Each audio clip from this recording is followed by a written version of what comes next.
உதாரணமா அவிட்டம் நட்சத்திரம் வச்சுக்கலாம். அப்ப அவிட்டம் நட்சத்திரத்துக்கு 4வது நட்சத்திரம் தான் உத்திரட்டாதி நட்சத்திரம்.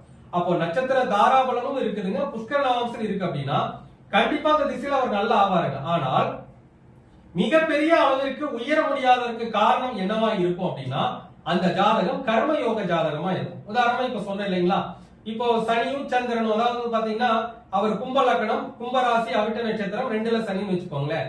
அப்போ இந்த சந்திரனும் சனியும் ராகு கேதுக்கு அச்சை விட்டு வெளியே இருக்கின்ற பொழுது அது கர்மயோக ஜாதகமா மாறும்.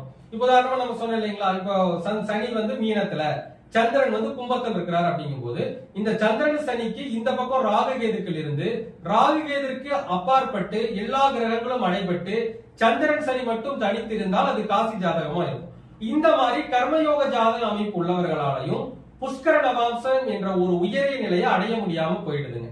அப்ப அவங்க கர்மயோக ஜாதகம் உள்ளவங்க என்ன பண்ணணும் அப்படின்னா